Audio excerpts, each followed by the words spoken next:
Daniel never imagined that two women would come to shape his life so deeply.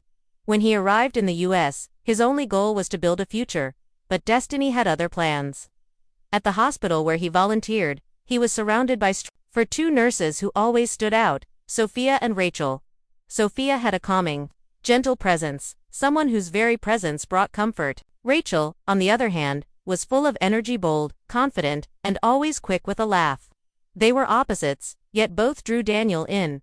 What started as friendly encounters, small talk at the coffee station, shared smiles gradually deepened. Sophia noticed how attentively Daniel listened, how he made others feel seen. Rachel found herself looking forward to his playful wit and warm charm.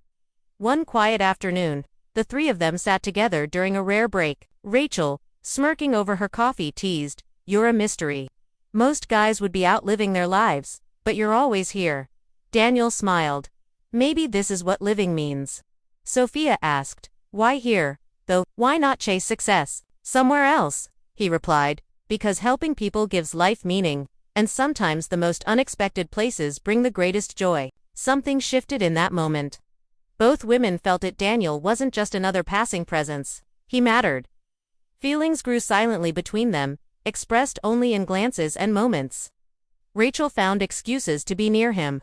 Sophia's heart raced when he smiled. And then one rainy evening, Daniel looked at them and said with a soft smile, "What if I told you I have feelings for both of you?" The room fell quiet. They should have been surprised, but they weren't. They had felt it too. Rachel broke the silence. "You're serious?" Daniel nodded. "I wouldn't say it if I wasn't." There was an unspoken bond between the two women, deep friendship and mutual respect. Now they were both facing something entirely new. Rachel, ever the realist, raised her brow. "This isn't normal." Daniel simply said, "What is normal?"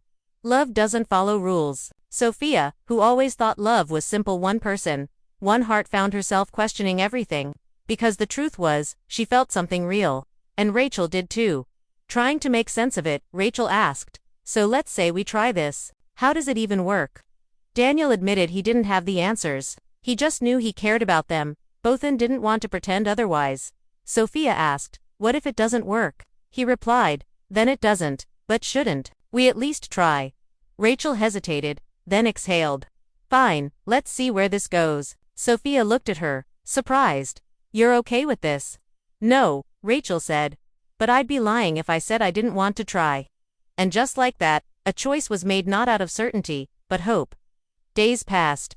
What once seemed strange slowly began to feel natural. The three of them found a rhythm, careful, respectful, curious.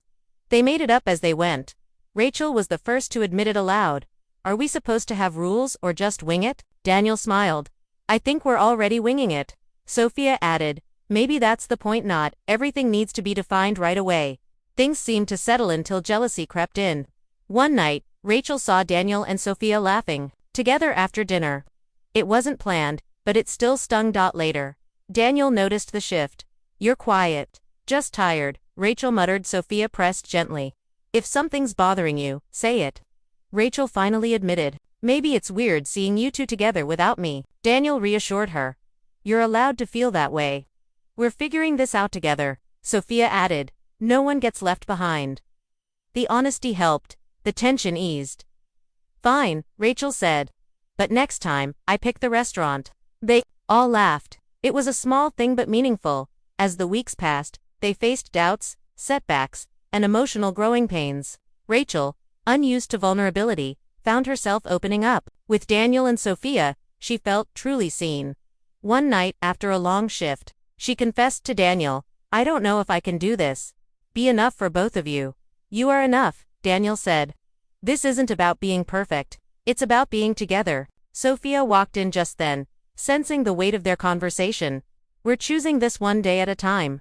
Rachel let the words sink in. Maybe love didn't have to follow the script. Maybe it could just be honest and real. Later, the three of them stepped out into the night together, Daniel's arm around Rachel, Sophia walking close beside. The future was uncertain, but they had chosen one another.